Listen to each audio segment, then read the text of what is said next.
ഇപ്പം നമ്മൾ ഇന്നത്തെ ഒരു വലിയൊരു ടോപ്പിക്കേ എനിക്ക് ചോദിക്കാനുള്ളത്, കഴിഞ്ഞ ദിവസങ്ങളിലായിട്ട് നമ്മുടെ സറൗണ്ടിങ്ങിൽ നടന്നുകൊണ്ടിരിക്കുന്നൊരു ഒരുപാട് കാര്യങ്ങൾ, നമ്മളെപ്പോഴും ടോപ്പിക് എടുക്കുമ്പോൾ നമ്മൾ അങ്ങനത്തെ ടോപ്പിക്കുകളാണ് കൂടുതൽ ചെയ്യാറ്.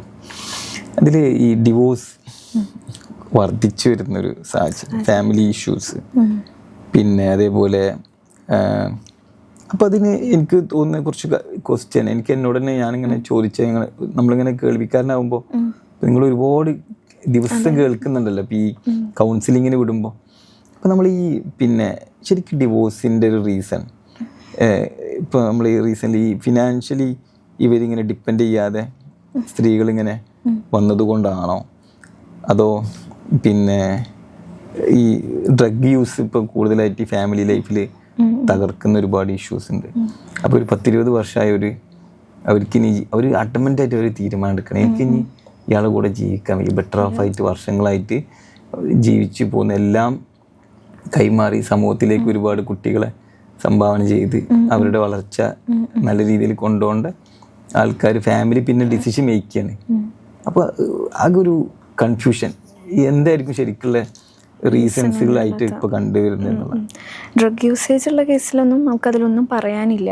അവർ അതിന്ന് പിന്മാറി സെപ്പറേറ്റ് ആവാന്നുള്ളത് തന്നെയാണ് ബെറ്റർ ആയിട്ടുള്ള ഓപ്ഷൻ സജസ്റ്റ് ചെയ്യാറുള്ളതും.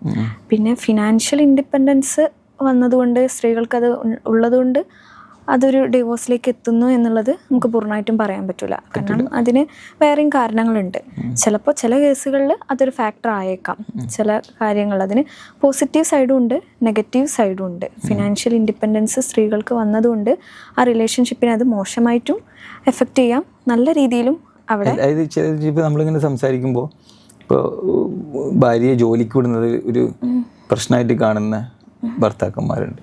പക്ഷെ അവർക്ക് പിന്നെ രണ്ട് കൂട്ടരുടെയും ഈ മ്യൂച്വലായിട്ടുള്ള കുടുംബം നടത്തിക്കൊണ്ടുപോകാൻ വേണ്ടിയിട്ടും വീണ്ടും പിന്നെ ഭാര്യയുടെ സ്വഭാവം മാറി പിന്നെ ഭാര്യ വേറെ ലൈനിലേക്ക് പോയി എന്ന് പറഞ്ഞിട്ട് ആക്ഷേപിക്കുന്ന പ്രശ്നങ്ങളും കാണുന്നുണ്ട്.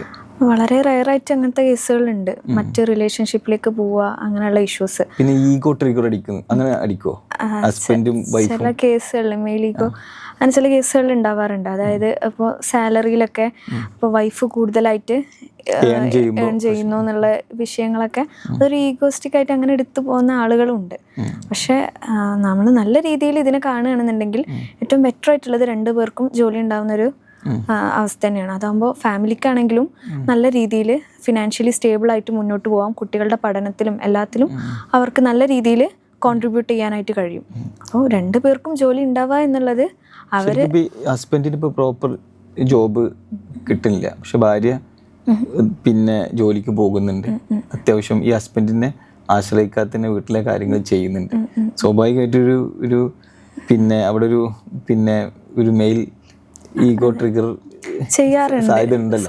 അത് പലപ്പോഴും അത് പറയാതെ പറഞ്ഞിട്ടാണ് ഈ പല ബന്ധങ്ങളും വഷളാകുന്നത്. പറയാൻ ഡയറക്റ്റ് കഴിയില്ല. ഭാര്യന് ഇൻഡയറക്റ്റ് ആയിട്ട് അവളുടെ പ്രശ്നങ്ങൾ എടുത്തിട്ടിട്ട് അപ്പൊ ഭാര്യക്ക് തോന്നും ഞാൻ ഇത്രക്കും ചെയ്തിട്ടും എനിക്ക്, അപ്പൊ പിന്നെ ഭാര്യ വേറൊരു അങ്ങനെയുള്ള ഇതിന്റെ ഒരു അല്ലെ ഒരു വേ പോയിക്കൊണ്ടിരിക്കുന്നത്.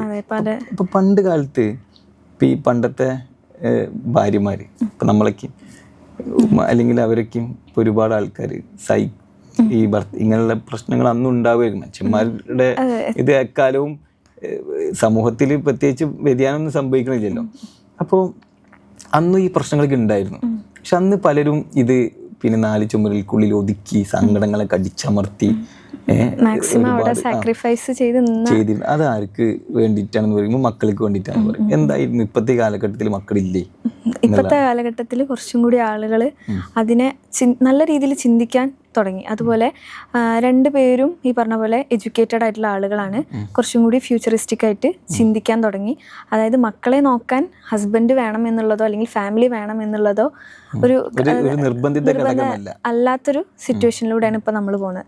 രണ്ടുപേർക്കും ജോലിയുണ്ട്, രണ്ടുപേരും സെപ്പറേറ്റ് ആയി കഴിഞ്ഞാലും മക്കളെ നോക്കാൻ ആർക്ക് വേണമെങ്കിലും കഴിയും. രണ്ട് പാർട്ട്നേഴ്സിൽ ആരുടെ കൂടെയാണ് മക്കളെന്നുണ്ടെങ്കിലും അവരെ നോക്കാനായിട്ട് രണ്ടു പേർക്കും അതിനുള്ള സാമ്പത്തിക സ്ഥിതിയും കാര്യങ്ങളും ഉണ്ട്. അപ്പോൾ സ്വാഭാവികമായിട്ടും അവിടെ ഡിസിഷൻ മേക്കിംഗ് ഫാസ്റ്റ് ആയിരിക്കും.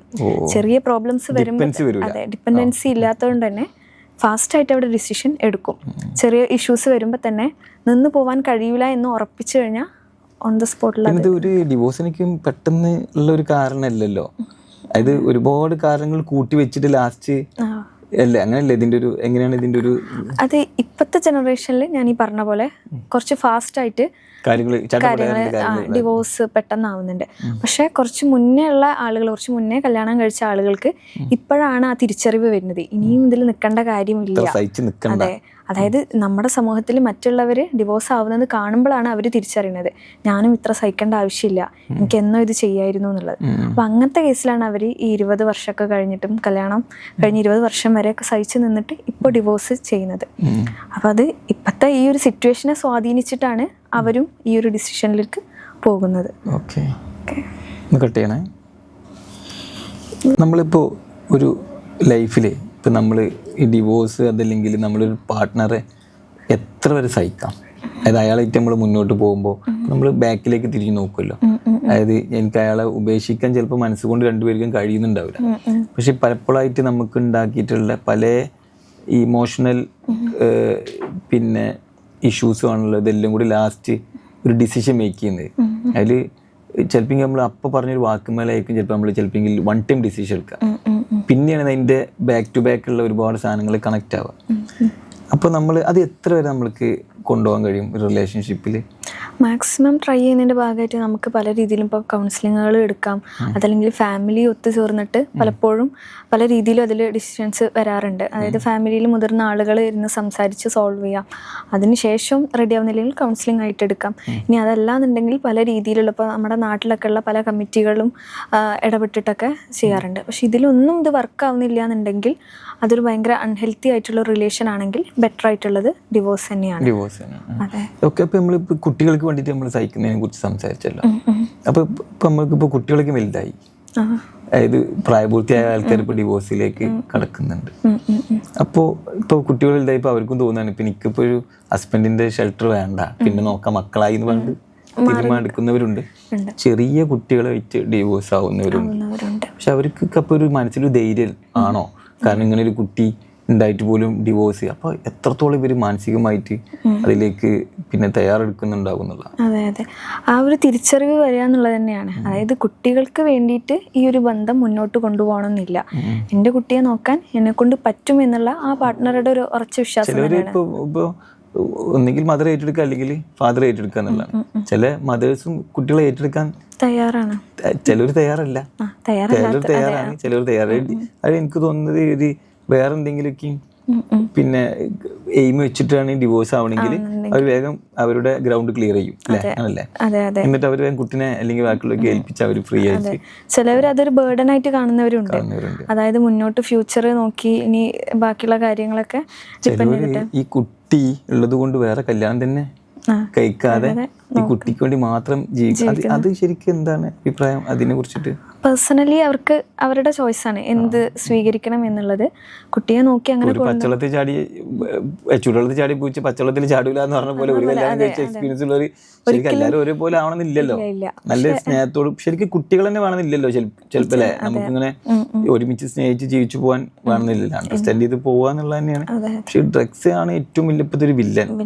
രണ്ടാമത് ഈ ഫിനാൻഷ്യൽ ആയിട്ടുള്ള പ്രശ്നങ്ങളാണ് വരുന്നതാണ്. ഡ്രഗ്സിന്റെ കേസിൽ നമുക്കതില് ഒരു കോംപ്രമൈസ് ചെയ്യണ്ട, വേഗം തടിയെടുത്തോളാം, അല്ലെങ്കിൽ ഒന്നുകിൽ ഇവരെ കൊല്ലും അല്ലെങ്കിൽ ആത്മഹത്യ ചെയ്യേണ്ടി വരും അല്ലേ, അല്ലെങ്കിൽ സ്ത്രീ അല്ലെങ്കിൽ ആരാണോ വെച്ച് കഴിഞ്ഞാൽ അവര് ആത്മഹത്യ ചെയ്യേണ്ടി വരും. ആ ലെവലിലേക്ക് കേസിലൊന്നും നമുക്കതില് ശരിക്കും നമ്മളെ ഈ ഫാമിലീസ് എന്ത് ചെയ്യണമെന്ന് വെച്ച് കഴിഞ്ഞാൽ ഈ കല്യാണം കഴിച്ചു കൊടുക്കുന്ന വീട്ടില് ഇടക്കിടക്ക് മോണിറ്ററിങ് നടത്തിയിട്ട് ഈ പെൺകുട്ടി സേഫ് ആണോ, കല്യാണം കഴിച്ചു കൊടുത്തിട്ട് എല്ലാം കൊണ്ട് വിട്ട് ഒഴിവാക്കി എന്ന് തോന്നാതെ അവളുടെ വീട്ടിലെപ്പോഴും ഈ ഇങ്ങനെയുള്ള എന്തെങ്കിലും ഒരു മിസ്യൂസിങ് ഇപ്പൊ ചെറുതായിട്ടാണെങ്കിൽ പോലും ഫസ്റ്റ് ഒന്നും ഈ പെൺകുട്ടികളത് പറയേയില്ല, അവരിങ്ങനെ അഡ്ജസ്റ്റ് ചെയ്ത് പോയിക്കോട്ടെ, എപ്പോഴെങ്കിലും കമ്പനികൾ ഒക്കേഷനിലേക്കല്ലേ ഉള്ളൂ എന്നൊക്കെ തോന്നുന്നു. അതൊരു രസമൊക്കെ ആയിരുന്നു. പിന്നെയാണ് അത് ഭയങ്കരമായിട്ടുള്ളൊരു അഡിക്ഷനിലേക്ക് വരും. പിന്നെ ഈ സംഭവം പിന്നെ അടുത്ത സ്റ്റേജിലേക്ക് ഞാൻ മനസ്സിലാക്കുന്ന ഈ സാധനം കൊണ്ടുപോകുന്നത് ഏറ്റവും വലിയൊരു സംശയ സംബന്ധമായിട്ടുള്ളൊരു പ്രശ്നത്തിലേക്കാണ്.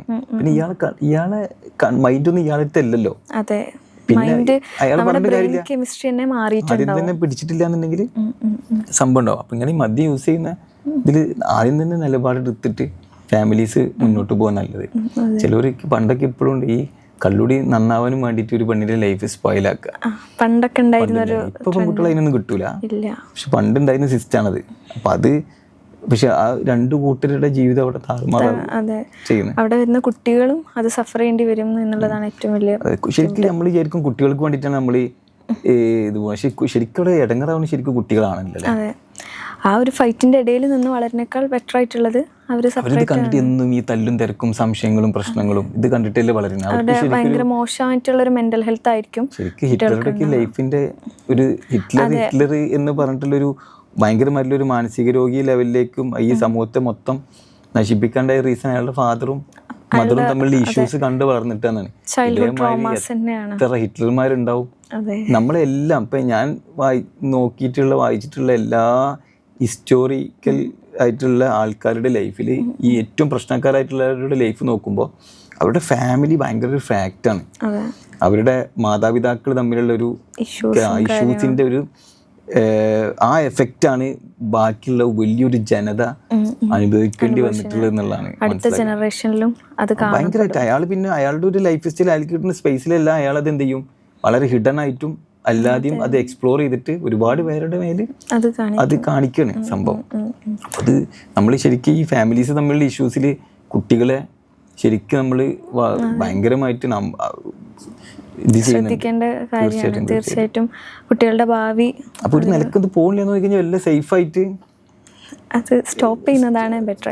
കുട്ടികൾ എന്നുള്ളൊരു ഫാക്ടർ കൊണ്ട് മാത്രം ഒരു ബന്ധവും മുന്നോട്ട് പോകേണ്ടതായിട്ടില്ല, സഹിച്ചിക്കേണ്ട ആവശ്യമില്ല. അവര് തമ്മിൽ അത് കോംപ്രമൈസ് ചെയ്ത് പഴയ രീതിയിൽ കൗൺസിലിംഗിലാണെങ്കിലും ഇപ്പൊ നമുക്കാണെങ്കിലും നമ്മൾ കേൾക്കുന്നവരാണെങ്കിലും നമ്മൾക്ക് ഇങ്ങനെ ഒരു പരിധി വരെ അവർ പറഞ്ഞ് മനസ്സിലാക്കാൻ കഴിയുള്ളൂ. ഞങ്ങൾ അങ്ങനെ പോകരുത്, ഇങ്ങനെ ആവരുത്. പക്ഷെ ഈ ഇരു കൂട്ടരും ഇത്രയും കാലമായിട്ട് ജീവിക്കുന്നവരവര് ഈ കൂടെ നിൽക്കുന്നവനെ രാപ്പനി അറിയുള്ളൂ എന്ന് പറഞ്ഞ പോലെ യഥാർത്ഥ സ്വഭാവം ഹസ്ബൻഡിന്റെയും ഭാര്യയുടെയും അവർക്കെല്ലാം അറിയുള്ളൂ. അവരാണത് അഡ്ജസ്റ്റ് ചെയ്യേണ്ടതും അവരാണ് അത് തുടർന്ന് പോകേണ്ടതും. ശരിക്കും ഡിസിഷൻ കറക്റ്റ് ഒരു നിഷ്പക്ഷമായിട്ടിരുന്ന് ഡിസിഷൻ മേക്കേണ്ടത് അവർ തന്നെയാണ്. വേണോ വേണ്ടയോ, അതോ വേണമെങ്കിൽ എങ്ങനെ, വേണ്ടെങ്കിൽ എങ്ങനെ എന്നുള്ളതൊക്കെ ഡിസിഷൻ മേക്ക് ചെയ്യേണ്ടത് അവർ തന്നെയാണ്. വലിയൊരു കാര്യം തന്നെയാണ് നമ്മൾ സംസാരിക്കേണ്ടത്.